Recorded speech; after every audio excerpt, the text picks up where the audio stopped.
세력이 우리나라의 또아리를 틀고 있습니다. 여기 모인 이들은 2020년 21대 총선부터 대대적인 부정선거가 이루어졌다고 확신한다.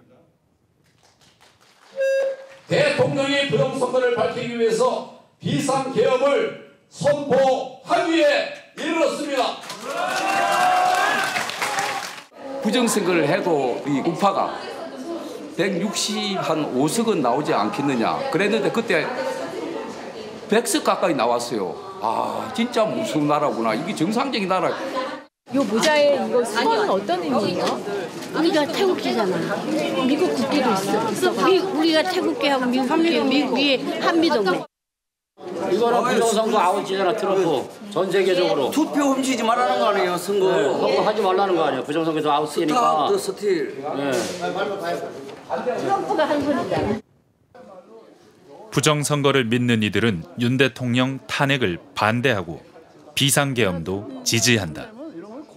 대통령이 복귀해서 저기 공산당 애들, 중국 애들하고 북한의 그 집들 애들 다 몰아내버리고 민주당 다 숙청시켜버려야 되지 다 걔들은. 혁명으로 다시 한번 끝내버려야 돼. 전두환 같이. 어디서 오셨어요? KBS에서 봤습니다. 저희 이제 토론회 들으러. 이들의 목소리를 직접 들어봤다. 미친 듯이 이렇게 사전투표율이 올라가는 겁니다. 슈가 박사라고 이분이 연례사태 최초로 이메일을 호딩한 건데요. 전자개표기, 투표지 분류기 절대 못 믿겠다는 생각. 사전투표를 추가해서 넣겠다라고 하게 되면 어떻게 했습니까? 네. 자, 첫 번째 주작합니다. 이 세상 모든 전자장비는 해킹이 가능합니다. 그러니까 더 위험해지는 겁니다. 너무 간단해요. 해커들 속속 콩비면서 합니다. 교수, 변호사, 공직자, 연구원 이력을 앞세운 이들의 주장, 사실일까? 부정선거 관련 소송은 21대 총선에서만 126건. 그러나 법원은 근거 없다고 판단했다.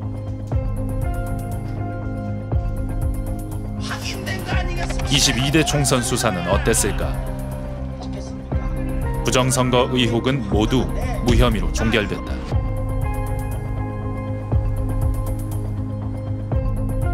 그러나 이들은 수사 결과도 사법부도 전혀 믿지 않는다. 대법관부터 얼마나 써보는지 알 수 있었습니다. 대법관들을 제재할 수 있는 대상은 지금 제 생각에는 미국밖에 없습니다. 윤석열 대통령이 이 시스템을 통해서 당선이 되신 분인데 부정선거라고 주장하는 윤석열 대통령이 훨씬 더 많은 표를 얻었다. 10% 가까이 이겼는데 근데 많이 이제 도둑질을 받아가지고 결국 0.73%밖에 못 이겼다. 이들과 같은 생각을 하고 있는 사람, 윤 대통령이다. 국정원 직원이 해커로서 해킹을 시도하자 얼마든지 데이터 조작이 가능하였고 방화벽도 사실상 없는 것이나 마찬가지였습니다. 대통령 말은 사실일까?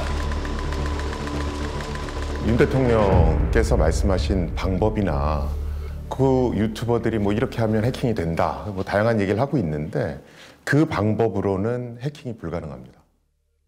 기존의 여러 가지 뭐 보안 관제 시스템이라든가 이런 것들 일부를 정지시켜 놓은 상태에서 공격자가 선관위 내부 시스템으로 들어왔다.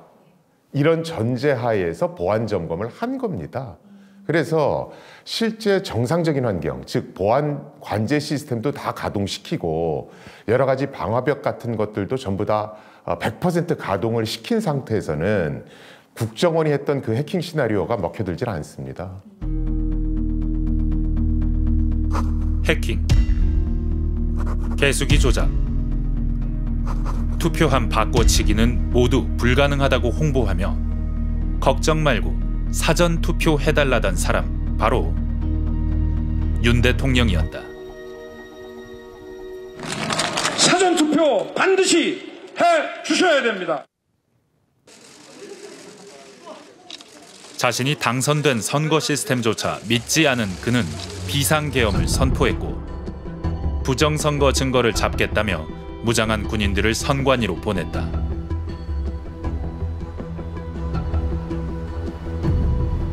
야구방망이, 송곳, 망치, 포승줄, 안대, 케이블 타이. 군인들은 이 도구를 이용해 선관위 직원 30여 명을 수방사 벙커에 가두어 신문하고 서버 등 전산 자료를 확보하려 한 것으로 조사됐다. 충격을 받을 수밖에 없는 상황이었죠. 일단 무섭죠. 실체적으로 물리적인 이제 폭력까지도 될 수 있었다는 게 저희 입장에서는 무섭고 두려울 따름입니다. 선관위를 공격하는 거에 그치는 게 아니라 저희 이제 민주주의 꽃이라고 하는 선거제도 자체를 지금 형해화시킬 수 있는 게 그분들은 이제 부정선거가 있다고 이제 각종 유튜브를 통해서 이제 믿으시기 때문에 저희 설명을 믿지는 않으세요. 유튜브 전체를 다 분석을 해요. 전체를 다 보면서 분석을 해. 어떻게 해야 되는 거를. 텔레비전, TV는 안 봐요. TV는 다 가짜니까. MBC, KBS, SBS 다 조중동 다 넘어갔잖아. 다 거짓 것만 보내잖아, 걔들은. 유튜브를 통해 세상을 보는 사람 또 있다.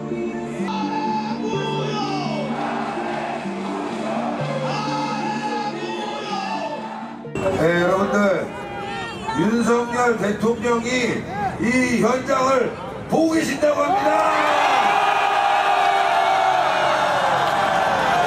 그래서 직접 이렇게 메시지가 왔습니다. 저는 실시간 생중계 유튜브를 통해 여러분께서 애쓰시는 모습을 보고 있습니다. 정말 고맙고 안타깝습니다. 저는 여러분과 함께 이 나라를 지키기 위해 끝까지 싸울 것입니다.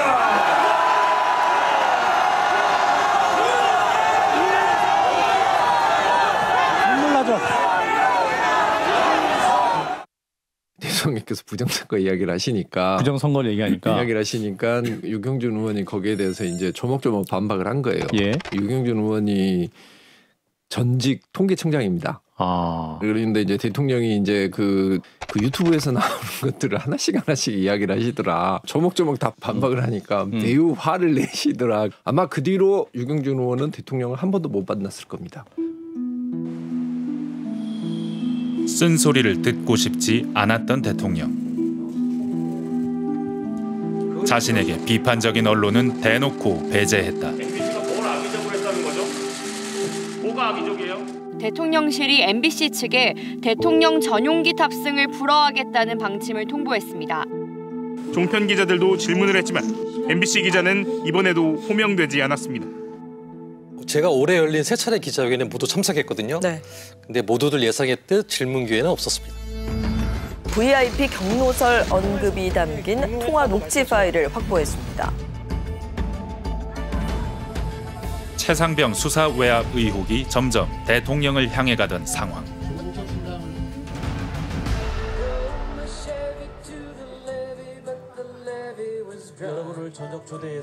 현안 질문은 받지 않은 채 김치찌개를 떠주며 선물을 안겼다.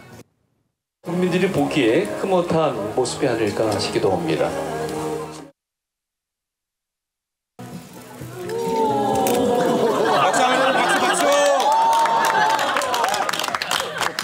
이렇게 분위기 좋은 거를 좀 미리 자주 할 걸 미안하게 생각합니다. 이제 앞으로 좀 자주 하겠습니다.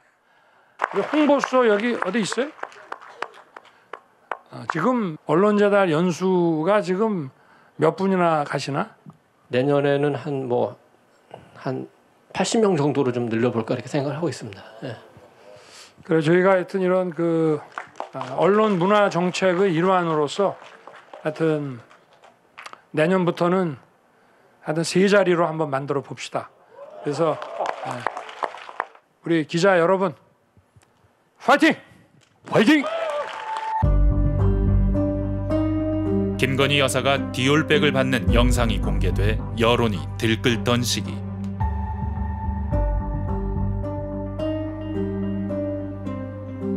윤 대통령은 연초 기자회견은 건너뛰고 KBS와의 단독 대담을 선택했다. 현 상황까지 오는데 언론도 책임에서 자유롭지 못하다는 비판이 나온다. 대담의 여파는 계속되고 있다. 뭐 장난 같은 계엄, 잠깐 계엄 뭐 이런 식으로 얘기하면서 자신이 했던 엄청난 사건의 의미를 축소를 시키잖아요.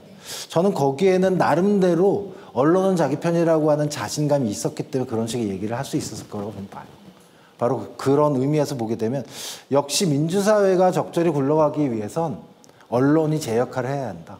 언론이 그때 캐 물었다라고 한다면 어땠을까? 라고 하는 식의 생각을 저는 지금의 시점에서 더욱더 크게 얘기할 수밖에 없는 것 같아요.